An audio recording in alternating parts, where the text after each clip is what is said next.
그리스도인의 신분에 대해서, 왕이라는 신분에 대해서 같이 두 번째 시간으로 살펴보겠습니다. 앞에 나오셔서 기도하실 때 이렇게 안고 끄셔도 소리가 잘 납니다. 분위기가 너무 긴장이 된 것 같아서.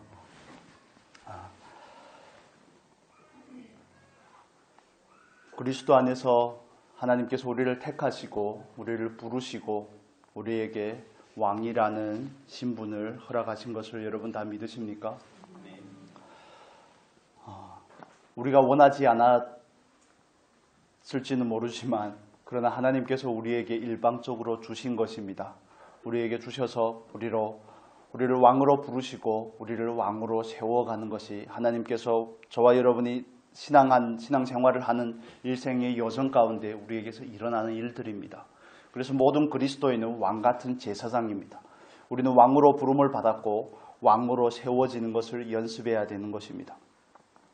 여러분, 사형리라는 그 전도하는 소책자가 있습니다. 사형리라는 소책자에 보면 그림이 인상적으로 나와 있는데, 우리가 예수를 믿으면, 예수를 믿기 전에는 내 마음에, 각자의 마음에 그 왕좌에 앉아 있는 것은 내가 나의 주인이죠. 내가 나의 왕이지만 예수를 믿고 나면 예수가 우리의 삶에 들어와서 우리의 삶의 왕이 되시는 겁니다.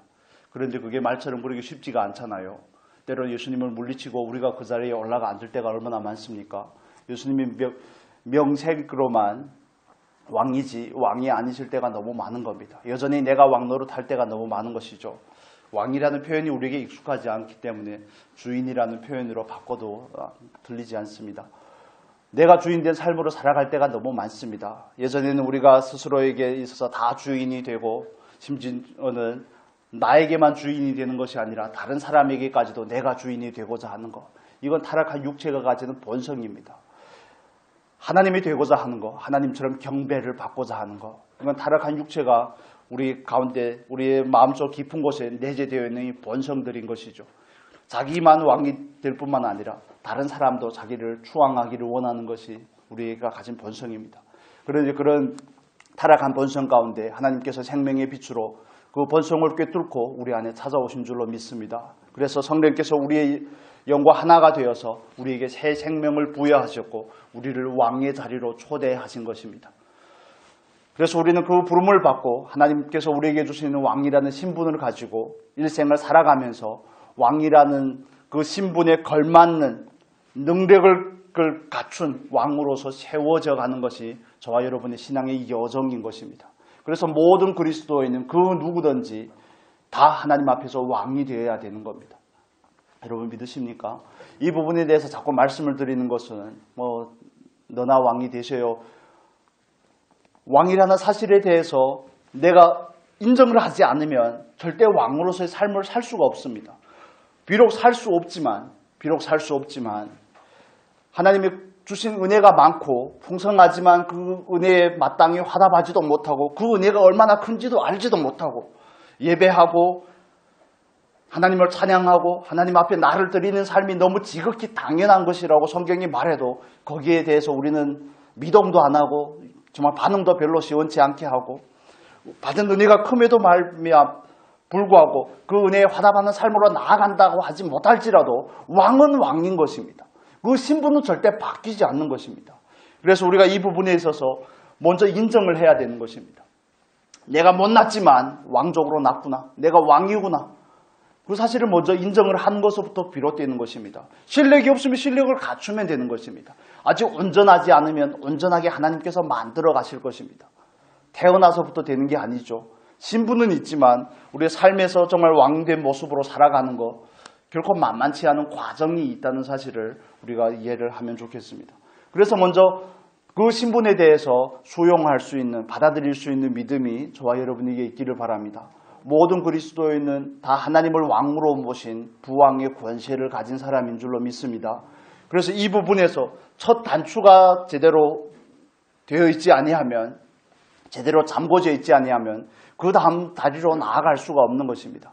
그래서 이 부분에 대해서 나는 왕이구나, 나는 왕으로 살아야 되겠구나 하는 이런 소원들이 우리 안에서 일어날 수 있기를 소원합니다.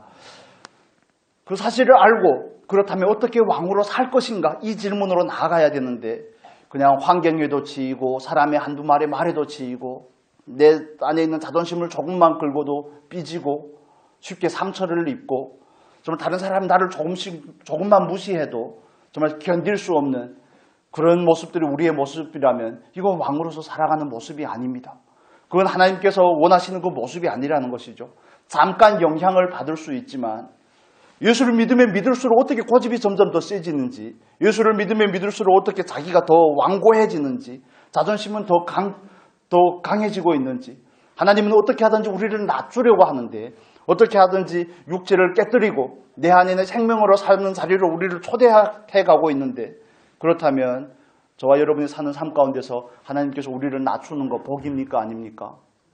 하나님의 말씀대로 되어지는 게 복이 아닙니까? 그게 복이죠. 성경은 낮아지면 높인다고 말하는데 우리는 어떻게 하든지 높아지려고 하는 것입니다. 다른 사람이 좀 무시하면 그런가 보다 하면 아멘, 말씀이 이루어지고 있으니 할렐루야. 아멘입니까? 전혀 동의가 안 되시는군요. 그렇기 때문에 우리의 삶과 진리는 너무 괴리가 있는 겁니다. 다른 사람이 나를 좀 무시하면 하나님께서 지금 나를 열심히 나에게 작업하고 계시는구나. 아멘. 좀 세게 하십시오. 세게는 빼십시오. 하나님 적극적으로 하십시오. 제가 적극적으로 동의해 드리겠습니다. 그렇게 기도할 때는 언제고 삶의 환경에서 그런 상황을 만나면 산속에 호랑이는 담보하고 있는지 저런 놈을 안 잡아가냐고 이렇게 그렇게 하면 안 됩니다.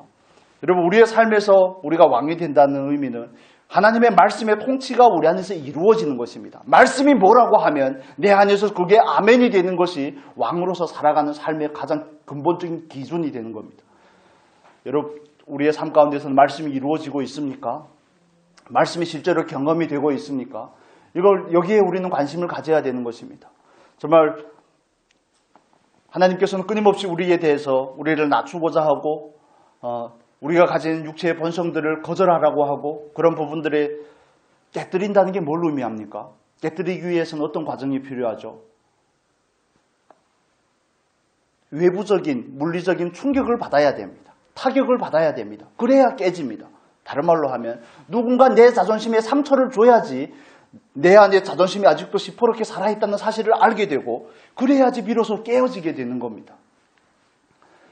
하나님께서 그 일을 열심히 하시는 줄을 믿습니다. 그래서 그 일을 하실 때마다 하나님 맞습니다. 하나님 맞습니다 하고 말해야지. 하나님께서 나를 열심히 낮추고 계시는데 물질을 좀 줬더니 돈을 좀 줬더니 하늘 높은 줄 모르고 마음이 교만해지고 높아진 것에 대해서 물질을 걷어가심으로 나를 낮추고자 하는데 왜 물질을 가져가냐고 이렇게 반응하면 안 되는 것입니다.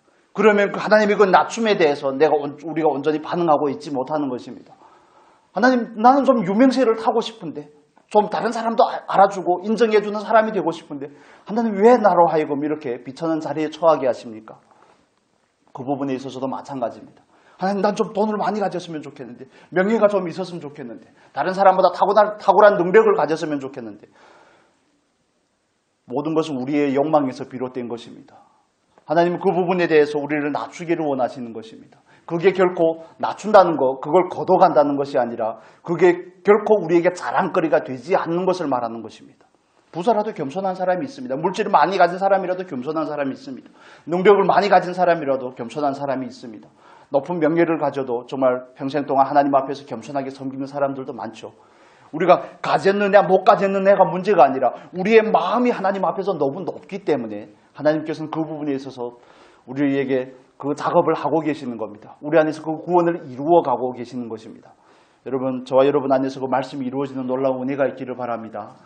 말씀이 우리 안에서 이루어질 때 그건 다른 의미로 말하면 하나님께서 지금 예수 그리스도께서 내 안에 계심으로 그 왕의 통치의 영역을 넓혀가고자 하시는 것입니다. 그런데 우리가 자꾸 바리게이트를 치고 이만큼은 절대 안 됩니다. 절대 여기는 넘어서면 제가 가만히 있지 않을 것입니다. 이렇게 우리가 주님 앞에서 반응을 하는 겁니다. 공개적으로 내가 모욕을 당하고 나를 무시하게 하는 그런 얘기들을 듣게 하면 어떻게 합니까, 하나님? 그렇게 반응할 것이 아니라 하나님 맞습니다. 이 일을 통하여서 내가 아직도 정말 십자가에서 죽은 사람인지 아직도 시퍼렇게 살아있는 사람인지가 드러나는 것입니다. 아직도 서슬퍼런지 그런 모습들이 드러나게 되는 것이죠. 그럴 때마다 우리가 좀 온전하게 감사할 수 있기를 바랍니다. 하나님은 우리의 마음이 하나님 앞에서 온유하고 겸손하게 되기를 원하시는 것입니다. 온유하고 겸손하다는 것은 뭘 의미합니까? 하나님만 나의 왕이 된다는 것을 의미하는 것입니다. 우리가 교동문에서 빌립보서 2장의 말씀을 읽었죠. 예수 그리스도께서 하나님의 본체의 형상을 가졌지만 이 땅 가운데 오신 이유가 뭡니까? 죽기까지 복종하신 이유가 뭡니까? 하나님을 왕으로 삼기 때문이 아니겠습니까? 그 마음이 온유하고 겸손하기 때문이 아니겠습니까? 그래서 우리가 하나님 앞에서 정말 나는 왕이라는 신분을 가진 사람이구나 하는 것을 인식을 하고 나에게 있어서 예수 외에 다른 것이 말씀의 통치, 예수의 통치 외에 나를 다스릴 수 있는 것이 있어서는 안 됩니다라는 그 결단이 먼저 시작이 되어야 되는 것입니다. 하나님 말고 다른 사람의 말은 난 안 듣겠습니다. 이게 되어 있지 아니하면 늘 치일 수밖에 없습니다. 죽고 사는 사람은 살 것이요 살고 사는 사람은 죽을 것입니다. 말씀 앞에 그런 정말 너무 결연할지는 모르겠지만 주기철 목사님이 표현했던 것처럼 일사각오의 정신으로 나아가고자 하는 그런 마음들이 저와 여러분 안에서 일어날 수 있기를 소원합니다.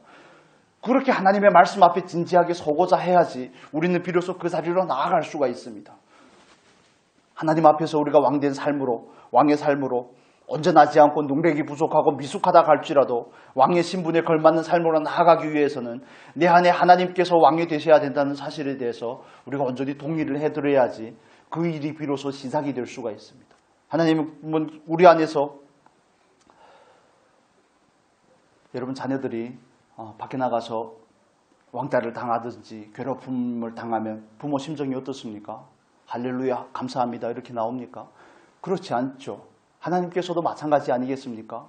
우리를 자녀로 부르셨는데 우리에게 생명의 능력을 주셨는데 생명을 주셨고 성령께서 우리 안에 거하시는데 그런데 우리가 이 세상에 나가서 하나님의 자녀라는 사람들이 왕으로 세워졌다는 사람들이 환경에도 치이고 돈에도 치이고 사람에게도 치이고 정신을 차리지 못하고 말씀 앞에 반응하지 않고 하나님을 왕으로 삼지 아니하고 하나님 외에 많은 왕들을 세우고 그게 우상 숭배입니다. 그게 우상입니다. 그래서 그렇게 우리가 반응을 하고 그렇게 살아가면 하나님의 마음이 어떨지 우리는 좀 생각을 해볼 필요가 있는 것입니다. 온전하지 않다고 말씀을 드렸습니다.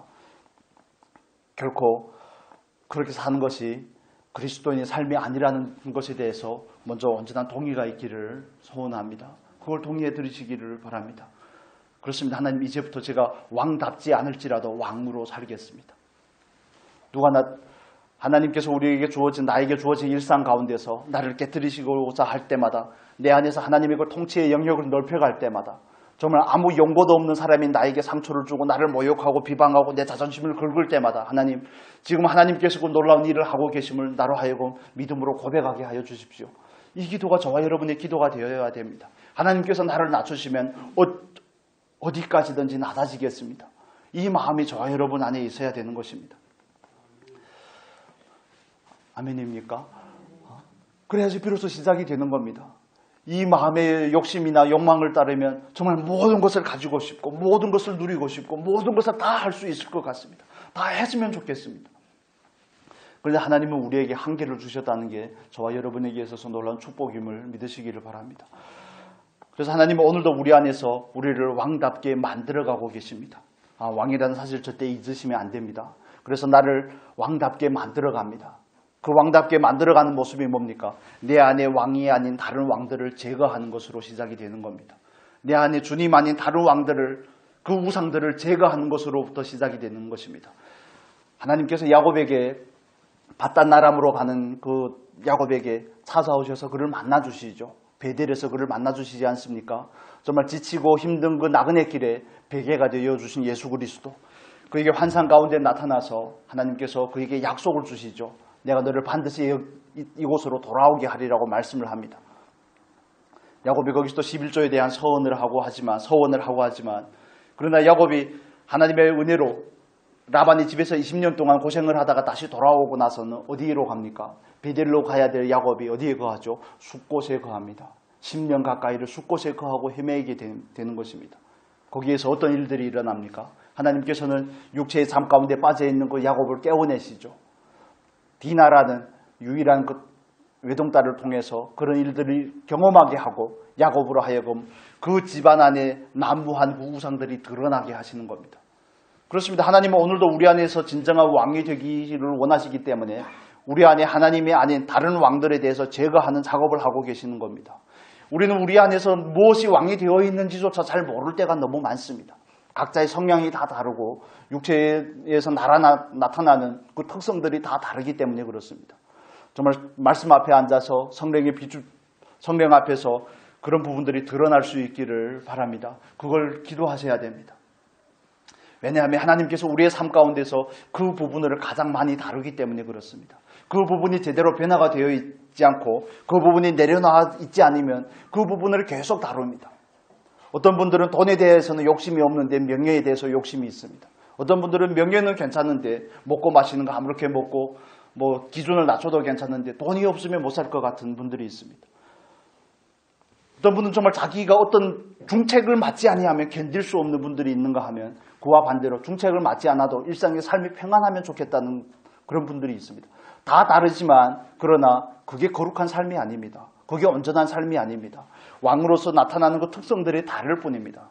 평안을 사모하는 것, 평안이 목적이 된 것, 그 사람에게 있어서는 안락함이 왕이 되어 있는 겁니다. 왜 그렇습니까? 자기를 사랑하기 때문에 그렇습니다. 막 삶이 요동치고 풍파가 있고 정말 밀물 썰물이 끊이지 않고 파도 큰 파도 작은 파도가 계속 쉴 새 없이 닥쳐오는 거 싫다는 거죠. 그런데 그게 살아있음의 의미인데 어떻게 하겠습니까? 나는 그냥 평안했으면 좋겠다고. 먹을 것이 있고 입을 것이 있고 그게 얼마나 큰 욕심인지를 모릅니다. 우리는 하나님 앞에서. 전쟁을 만난 그런 나라들을 생각을 해보고 우리가 만약에 입장이 바꿔져서 북한 같은 그런 상황에 처해 있다면 정말 먹을 것이 있고 입을 것이 있는 것 때문에 하나님께서 왜 만족하라고 하셨는지에 대해서 우리는 모르는 겁니다. 너무 잘 먹고 너무 잘 입고 너무 많은 것을 누리기 때문에 우리 안에서 그 평안을 추구하는 내 사랑에서 비롯된 자기 사랑에서 비롯된 그 평안을 추구하는 게 얼마나 잘못되어 있는지를 잘 인식을 하지 못하는 겁니다. 다른 사람들이 다 누리는 것인데 우리는 이렇게 핑계를 대죠. 남편에 대해서 아내에 대해서 지나치게 요구하는 것 이런 부분에 있어서도 마찬가지입니다. 다 자기 사랑에서 비롯되는 것이 아니겠습니까? 그래서 우리 안에서 무엇이 왕이 되어 있는지가 발견이 되면 좋겠습니다. 그게 발견이 되어 있지 아니하면 우리는 자꾸 헤매게 됩니다. 지나치게 도드라지게 드러나는 것이 아닐지라도 우리 안에는 너무 왕들이 많습니다. 너무 많습니다.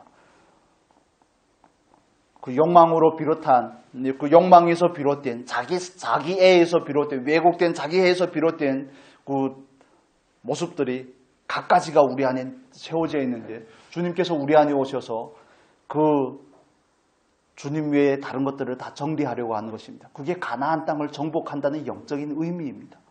가나안 땅에 하나님의 나라가 세워져야 되는데 하나님의 나라는 누가 다스리는 곳입니까? 하나님이 다스리는 곳이죠.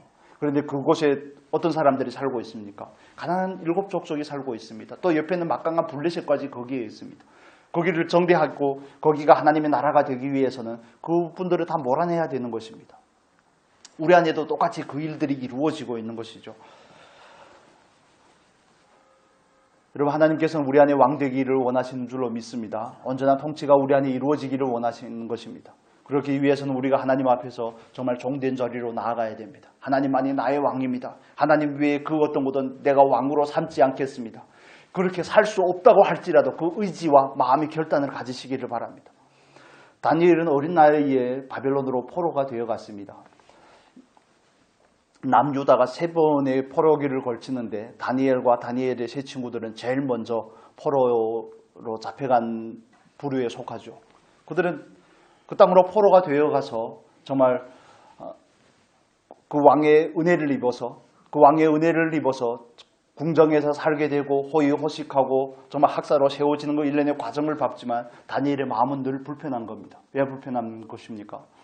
늘 제물로 드려졌던 그 고기를 먹어야 되기 때문에 그렇습니다. 구약에는 그렇게 배우지 않았는데 오늘날이야 그것이 믿음에 따라서 상관이 없을 수 있지만 그들에게 있어서는 하나님을 왕으로 삼고자 하는 다니엘에게 있어서는 그건 큰 문제가 되는 겁니다. 이건 죽느냐 사느냐의 문제가 되는 것입니다. 그래서 다니엘은 하나님 앞에서 어떻게 합니까? 다니엘은 마음을 정하죠. 다니엘은 마음을 정합니다. 우리 이 부분을 한번 보면 좋겠습니다. 다니엘서를 보겠습니다. 다니엘 1장 8절의 말씀 보겠습니다. 구약 성경 다니엘서 1장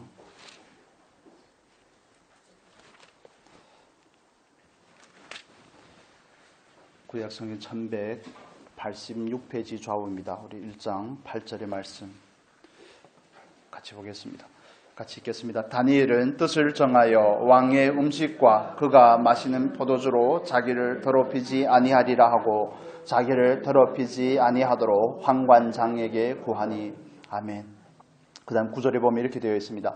하나님이 다니엘로 하여금 환관장에게 은혜와 긍휼을 얻게 하신지라. 굉장히 중요한 영적인 원리를 우리에게 가르쳐주고 있습니다. 하나님께서 우리에게 말씀을 주십니다. 오늘의 말씀에다 적용을 해보면 하나님께서는 베드로전서 2장의 말씀을 통해서 우리가 왕같은 제사장이라고 말씀을 합니다. 그 말씀을 우리가 듣습니다. 그 말씀을 듣고 나서 우리는 하나님 앞에 맞습니다. 하나님, 제가 왕이라는 사실을 깨달았습니다. 이제는 왕답게 살기를 원합니다. 왕의 삶으로 나아가겠습니다. 이런 결단이 있을 때 하나님께서 그걸 도우시는 것입니다. 왕이라는 사실도 모르고 왕으로 살고 싶지도 않은 사람에게 있어서 하나님께서 물론 역사하시겠지만 그 역사를 경험한다는 것은 굉장히 어려운 일입니다. 그래서 다니엘이 하나님 앞에서 결단하는 이유가 어디에 있습니까? 말씀에 근거하는 것이 아니겠습니까? 그가 말씀을 향해서 반응하는 겁니다. 하나님, 느부갓네살이 내 왕이 아니라 하나님이 내 왕입니다. 나는 느부갓네살이 기준을 따르는 사람이 아니라 비록 포로된 몸이지만 만국의 아픔을 가지고 이 땅으로 포로 신세가 되어 왔지만 나에게 있어서 여전히 하나님은 나의 심판자가 되십니다. 그게 다니엘이라는 이름이 가진 뜻이 아닙니까? 하나님만이 나의 심판자가 되십니다. 심판하는 분이 왕이 아닙니까? 하나님만이 나의 왕입니다. 나는 느부갓네살을 내 왕으로 삼는 것이 아니라 하나님을 내 왕으로 삼고 말씀을 내 삶의 기준으로 두겠습니다. 그렇기 때문에 그런 결단이 일어나는 것이고 그 결단 위에 하나님께서 은혜를 베푸시는 겁니다. 우리는 자꾸 이걸 뒤집어서 생각을 하죠. 하나님, 저에게 은혜를 주면 제가 왕으로 살겠습니다. 아니라니까요. 그렇지 않습니다. 하나님, 제가 왕이라는 사실을 믿습니다. 이제부터는 왕으로 살기를 원합니다. 하나님만이 내 삶에서 온전한 왕이 되기를 원합니다. 물론 다른 것들이 많이 있습니다. 온전하지 않습니다. 부족한 것이 너무 많습니다. 그렇지만 그 결단을 가지고 하나님 앞에 고백으로 나아갈 때 하나님께서 그 고백을 받으시고 그 기도를 따라서 역사하시는 것입니다. 다니엘은 그렇게 하나님 앞에서 마음을 정하죠. 하나님만이 자기의 심판자이기 때문에. 결국 모든 삶이 다 지나고 하나님 앞에 가서 섰을 때 자기를 판단하실 분은 하나님이시지 느부갓네살이 아니라는 것입니다. 그렇기 때문에 말씀 앞에서 살고자 하는 게 아니겠습니까? 그래서 하나님이 죽는데요. 죽음을 불구하고 죽음에도 아랑곳하지 않고 그 일을 할 수 있는 이유, 그 이름의 뜻과 마찬가지인 것입니다. 하나님만이 나의 심판자이기 때문에 그렇습니다. 여러분, 정말 성경에는 많은 이런 예들이 있습니다. 그래서 이 순서를 잘 기억하시기를 바랍니다. 하나님께서 우리에게 말씀하시면, 우리가 말씀에 반응을 하고 마음의 의지를 다지면, 마음의 결심을 하면 하나님께서 우리의 의지를 도우시는 것입니다. 그리고 우리가 기도해야 될 부분들은 그런 부분들인 것이죠. 그래서 우리가 그 말씀이 받아지지 않으면, 동의가 되지 않으면 말씀이 받아지게끔 해주시라고 하나님 앞에 먼저 나아가야 되는 겁니다. 그래서 그 부분이 정리가 돼야지 차근차근 그 다음 단계로 나아갈 수 있습니다. 우리 또 볼까요? 3장으로 가서 보겠습니다. 3장, 다니엘서 3장입니다. 다니엘서의 예를 찾아보죠. 다니엘서 3장.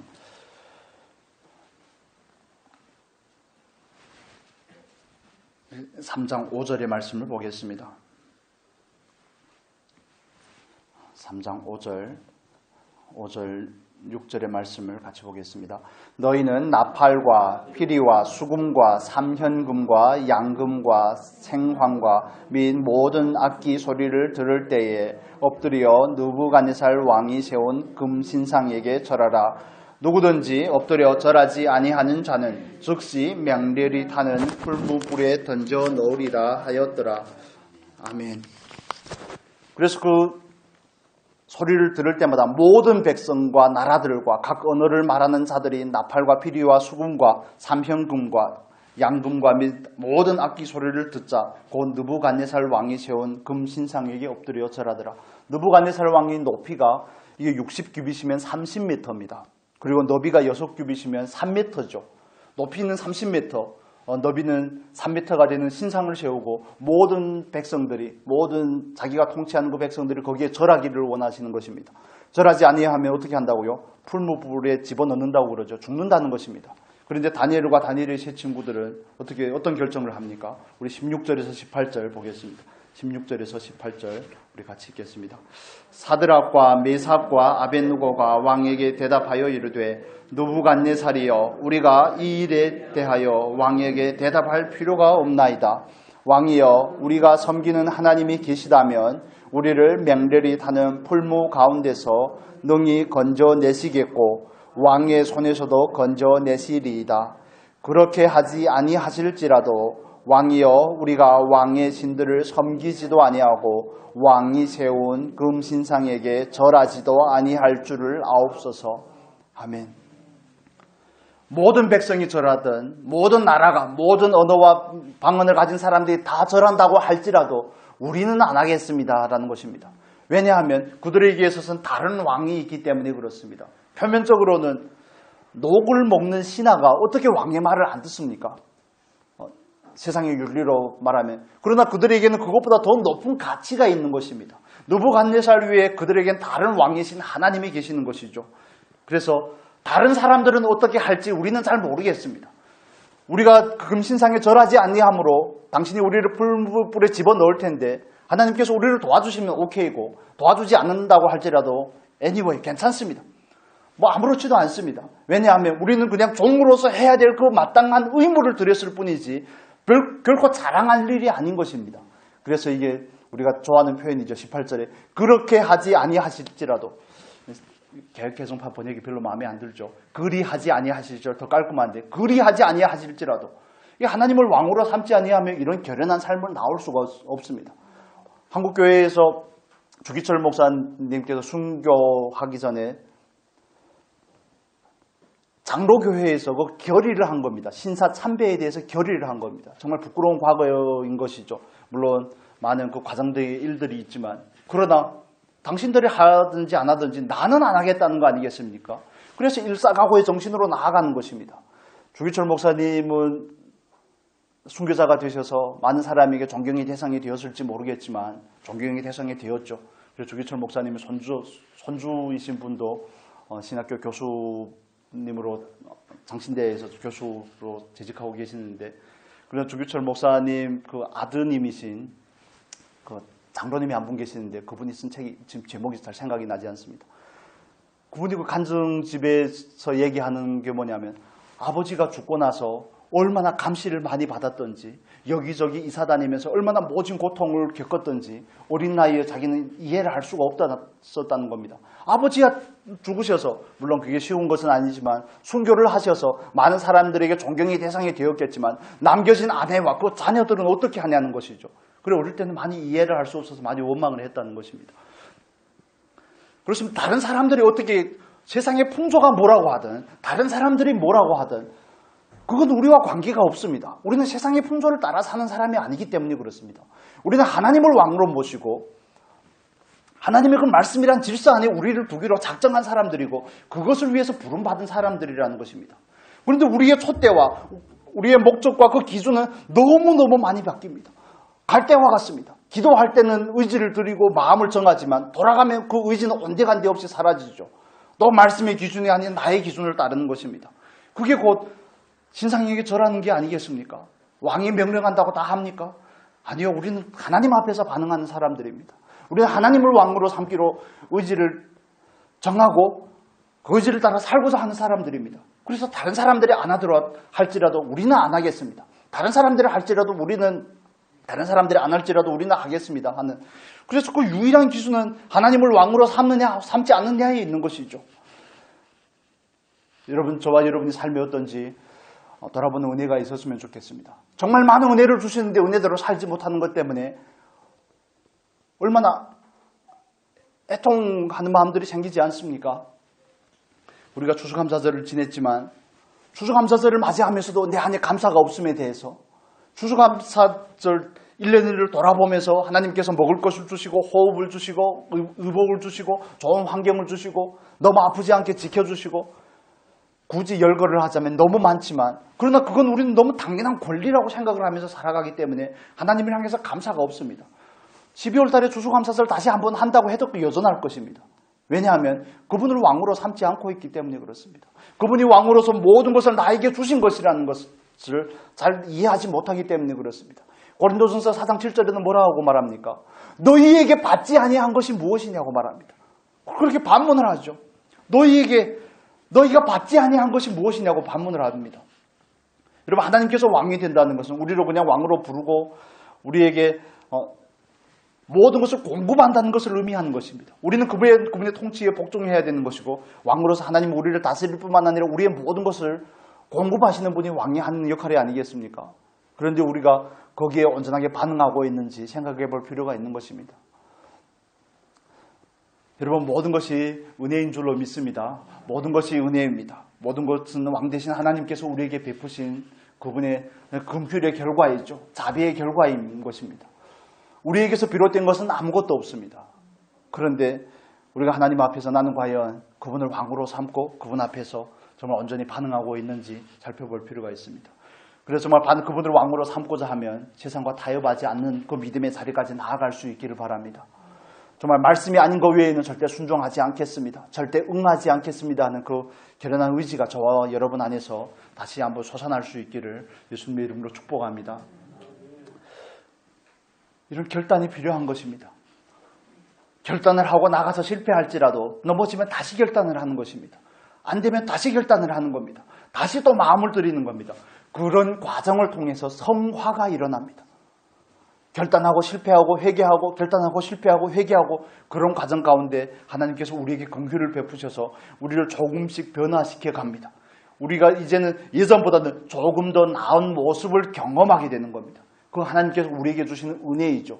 그런데 거기에 전혀 반응하지 않고자 하면 아마 내년이 돼도 마음의 상태는 똑같을 겁니다. 후년이 돼도 주님 앞에 갈 때까지 아마 별로 큰 변화를 경험하지 못할 것입니다. 간혹 하나님께서 베푸시는 보너스를 경험할 뿐이겠지만 그렇게 사는 것이 하나님께서 우리를 부르신 목적이 아닙니다. 여러분, 날마다의 삶 가운데서 하나님을 왕으로 인정할 수 있는 저와 여러분의 복된 삶이 될 수 있기를 바랍니다. 세상의 풍조를 따라서 세상의 관습을 따르고 세상의 문화와 전통을 따라서 하나님 앞에 가서 떳떳하게 설 수 있다면 그렇게 하십시오. 그래서 성경은 뭐라고 말합니까? 그건 다 망할 짓이라고 말합니다. 땅의 일을 생각하지 말고 하늘의 일을 생각하고 육체를 따르지 말고 성령을 따르라고 말하지 않습니까? 육체를 따라 심으면 썩어질 것을 거두고 성령을 따라 심으면 영생을 거둔다고 말합니다. 그래서 우리는 지금 영생을 거두기 위해서 이 자리에 있는 것이죠. 날마다 하나님을 왕으로 삼고 왕이 정한 그 룰 안에서 살아가기를 원하는 것입니다. 그게 우리가 가져야 될 태도인 것이죠. 살지 못해도 괜찮지만 마음을 정하는 일은 꼭 해보셨으면 좋겠습니다. 하나님, 어제보다는 조금 더 나은 내가 되겠습니다. 어제보다는 내 안에 조금 더 많은 부분을 하나님께 할애해 드리겠습니다. 어제는 하나님께서 내 안에서 하나를 통치하셨다면 내일은 두 부분을 통치해 주십시오. 어제는 나에 대해서 하나님께 맡겼다면 하나님, 이제는 자녀에 대해서 하나님께 좀 맡겨보겠습니다. 내 건강에 대해서 좀 맡겨보겠습니다. 내 앞날에 대해서 하나님께 좀 맡겨보겠습니다. 그 부분에도 하나님의 통치가 임하기를 원합니다. 이 고백이, 이 기도가 저와 여러분의 기도가 되기를 원합니다. 저도 제 안에는 내려놓지 못한 부분들이 너무 많기 때문에 너무 속상하고 너무 괴롭고 너무 아프고 하나님 앞에 또 다시 나아가 회개의 자리로 나아갈 수밖에 없지만, 그렇지만 드리는 소원이 있습니다. 회개를 하는 것은 소망이 있기 때문에 하는 겁니다. 소망이 없는 사람이 회개할 필요가 없습니다. 소망이 있기 때문에, 예수 그리스도가 우리에게 소망이 되기 때문에, 나는 할 수 없지만 성령께서 그 일을 이루실 것을 우리가 믿기 때문에, 그렇기 때문에 회개하고 다시 한번 연약한 무릎을 일으켜 세우고 하나님의 그 약속의 말씀을 붙잡고 나아가는 것입니다. 나를 맡겨봤다면 남편을 맡겨보고 아내를 맡겨보고 그들을 주장하지 않으려고 하고, 이런 일련의 문제들 하나하나씩 하나님 앞에 맡김으로 인해서 하나님의 통치가 우리 안에서 더욱 조금씩 그 영역을 확장해 나갈 수 있기를 예수님의 이름으로 축복합니다. 나는 원래 이런 사람이야. 그러면 예수를 안 믿겠다는 얘기입니다. 나는 원래 이런 사람이야. 원래가 어디 있습니까? 원래 그런 사람인지는 모르겠지만 예수를 믿으면 예수가 주인 됐다는 것은 그 원래에서 지금으로 바뀌는 것을 말하는 것입니다. 나는 원래 그렇습니다. 교회는 원래가 너무 많습니다. 우리 교회는 원래 이렇습니다. 그런 게 아니죠. 말씀과 어긋난 부분들에 대해서는 우리는 절대 타협하면 안 되는 것입니다. 말씀과 같지 않은 부분들에 대해서는 얼마든지 타협할 수 있습니다. 예를 들어볼까요? 진리가 아닌 것을 가지고는 너무 목숨을 걸지 않으셨으면 좋겠습니다. 진리에만 목숨을 걸어야 됩니다. 말씀 앞에만 목숨을 걸어야 됩니다. 여러분 다 우리가 각자의 취향이 있고 각자 원하는 바가 있지 않습니까? 그냥 예를 드리는 겁니다. 오해하지 않으셨으면 좋겠습니다. 저도 제가 좋아하는 색상이 있고 제가 원하는 그런 꾸밈새가 있고 예를 들면 그냥 목양실을 말하는 겁니다. 제일 처음에 목양실에 들어가 보고 깜짝 놀랐습니다. 교회 부임하기 전에 이 교회 말씀과 기도회 교회 오기 전에 그래서 그때는 여러분에 대해서 잘 모르기 때문에 괜히 성도님들이 원망스럽더군요. 성도님들은 목사님의 목양실이 이렇게 생긴 것을 알고 있나?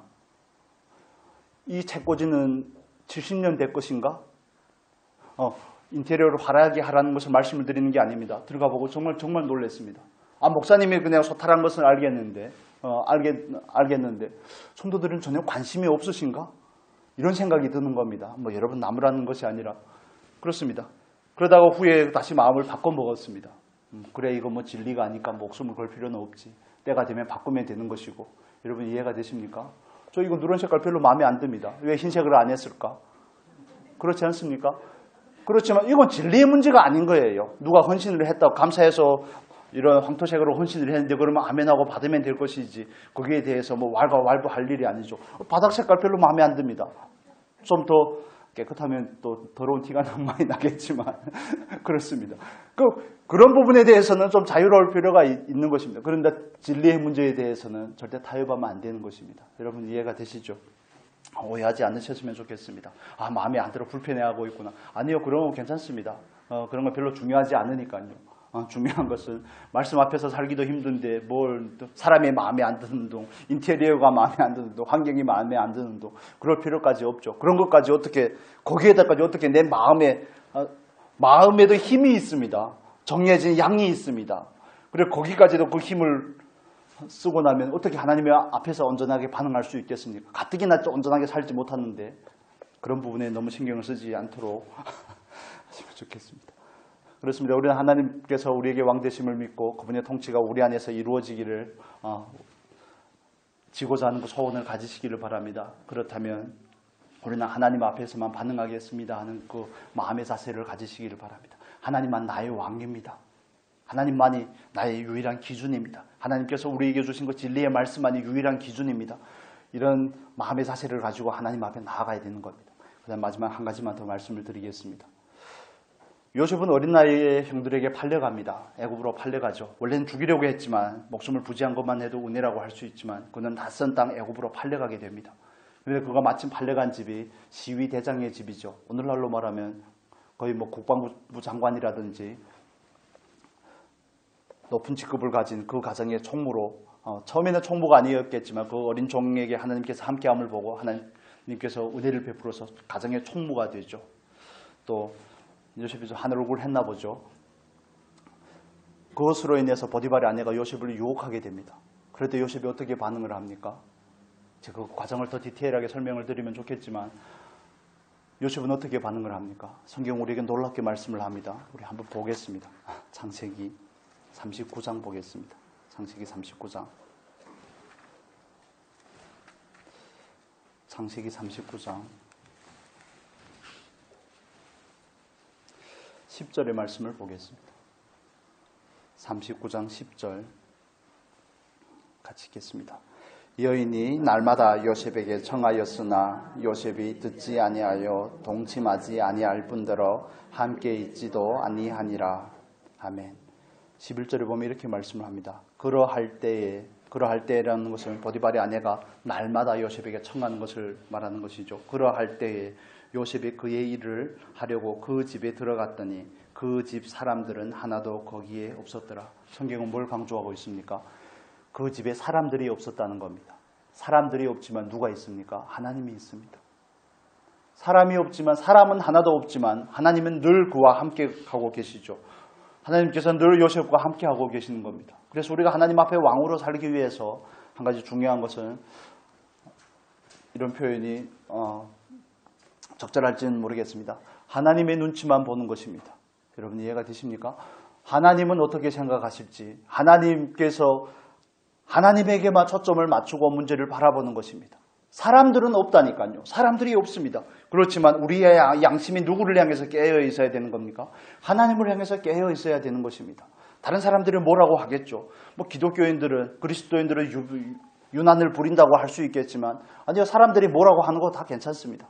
그렇지만 우리는 하나님 앞에서는 절대 타협하면 안 되는 것입니다. 여러분, 우리는 하나님을 향해서 깨어 있어야 되는 것입니다. 사람이 없어도 하나님을 향해서 반응할 수 있는 저와 여러분이 될 수 있기를 바랍니다. 그래서 왕으로 살아가기 위해서 우리에게 있어서 굉장히 중요한 부분입니다. 우리는 하나님 앞에서 반응하는 사람입니다. 그걸 우리가 라틴어 좀 고급지게 말하면 뭐라고 말합니까? 코람 데오라고 말하죠. 코람이라는 것은 앞에라는 뜻이고 데오라는 것은 하나님이라는 뜻입니다. 하나님은 앞에서 살겠습니다. 무슨 일을 하든지 죽게 하듯 하겠습니다 하는 골로새서의 말씀이 이 말씀과 같은 맥락에서 이해할 수 있는 부분입니다. 요셉은 자기가 누구인지 정확하게 합니다. 자기가 누구인지 정확하게 알고, 보디발에게 있어서는 그는 종일 뿐만 아니라 총무지만 종은 종이죠. 그리고 하나님 앞에서도 그는 정확하게 자기가 누구인지를 압니다. 하나님 앞에서도 그는 종입니다. 그는 하나님 앞에서 살아가는 사람이죠. 하나님을 왕으로 삼고 살아가는 사람이기 때문에 사람에게 반응하지 않습니다. 이건 우리가 보통 말하는 사람이 뭐 대차다든지 뭐 자기 주장에 대해서 추호에 망설임이 없다든지 뭐 대범하다든지 이런 걸 말하는 게 아닙니다. 그런 건 센스가 없는 겁니다. 그런 건 인간관계에 있어서 너무 센스가 없는 것이고, 이건 다른 사람이 좋아하든지 좋아하지 않든지 나는 말씀대로 하겠습니다라는 그런 걸 말하는 겁니다. 예를 들면 이런 겁니다. 여러분이 예를 들기가 힘들어서 제 예를 들겠습니다. 전 다른 사람들과 관계를 깨지는 일에 대해서 굉장히 어려워하는 그런 성향을 가지고 있었습니다. 지금은 조금씩 많이 바뀌고 있는데, 그래서 어떤 일을 할 때면 그 일의 결과가 목적이 되는 것이 아니라 어떻게 하든 그 관계가 깨어지지 않는데 많은 초점을 맞추고 살았던 것 같습니다. 예수 믿기 전에는 그랬습니다. 그러다 보니까 일이 추진이 잘 안 되죠. 사도 바울과 같이 바나바라도 말을 안 들으면 딱 자르고 이런 게 있어야 되는데, 그러니까 일이 추진이 잘 안 되는 겁니다. 예를 들면 목적 지향적이지 않은 것이죠. 그런 부분에 있어서는. 그러다가 예수를 믿고 또 조금씩 많이 바뀌었습니다. 그래서 하나님 앞에서 드는 생각이 있습니다. 사람을 대해서 살 것이 아니라 하나님을 대해서 살아야 되겠구나. 아닌 것은 아닌 것이라고 말할 수가 있어야 되겠구나. 여러분 이해가 됩니까? 그리스도인이 되는 것은 호인이 되는 걸 말하는 게 아닙니다. 그냥 마냥 좋은 사람이 되는 것을 말하는 게 아니라, 목적하는 것이 아니라, 그리스도인 된다는 것은 명확한 기준을 가진 사람이 되는 것입니다. 아무 사람도 없는데요. 요셉의 상황에서는 집에는 아무 사람도 없는데 그까짓 거 뭐 별겁니까? 그때 사회에 성적인 윤리 기준이 오늘날처럼 명확하지 않는 상황에서 종이 주인에게 속물이 소속된 물건 하나로 취급이 되는 상황에서 주인이 아내를 만족해 하면 주어지는 혜택이 더 클 수도 있지 않겠습니까? 인간적으로. 그렇지만 그게 바뀌지 않는 거. 여러분 그렇습니다. 그래서 방금 제 얘기를 여러분에게 말씀드렸지만 우리는 하나님 앞에서 기준을 가진 사람이 되는 것입니다. 그래서 저는 마음을 다시 바꿔서 먹었습니다. 하나님께서 물론 틀릴 수가 있겠지만 감동을 주신다면 관계가 깨져도 할 얘기는 하겠습니다. 아닌 건 아니라고 말하겠습니다. 그러지 않으면 그냥 두루뭉실하게 됩니다. 그리스도인으로 살아간다는 것은 마찬가지입니다. 세상이 뭐라고 하든, 다른 사람들이 뭐라고 하든, 사람들이 보든 사람들이 보지 않든 우리는 하나님 앞에서 살아가는 것이죠. 그렇지 않으면 기준이 없는 사람이 되는 것입니다. 하나님의 눈치만 보겠습니다. 하나님께서 하라고 하면 하고, 하나님께서 하지 않으라고 하면 안 하겠습니다. 하나님께서 그 관계가 깨어지는 부분에 있어서도 하나님께 절대적인 주권이 있음을 믿습니다. 하나님. 그렇습니다. 오늘 말씀 잠깐만 정리해 보도록 하겠습니다. 여러분 왕이란 사실을 믿으시기를 바랍니다. 그 부분에 있어서 동의가 되지 아니하면 그 부분이 믿어지게 해주시라고 하나님 앞에 기도를 하셔야 됩니다. 그리고 하나님은 우리 안에서 우리를 왕으로 세우셨을 뿐만 아니라 우리를 날마다 세워가고 계십니다. 우리 안에서 진정한 왕이 되기를 원하십니다. 왜냐하면 하나님께서 우리에게 왕이 되셔야지 우리도 왕으로 살 수가 있기 때문에 그렇습니다. 여러분 사람에게 반응하지 마십시오. 환경에게 반응하지 마십시오. 우리는 하나님 앞에서 반응하는 사람입니다. 다른 사람의 눈치를 볼 게 아니라 우리는 하나님 앞에서 하나님의 눈치를 봐야 되는 것입니다. 하나님은 뭐라고 하실까? 이게 저와 여러분에게 있어서 분명한 기준이 될 수 있기를 예수님 이름으로 축복합니다.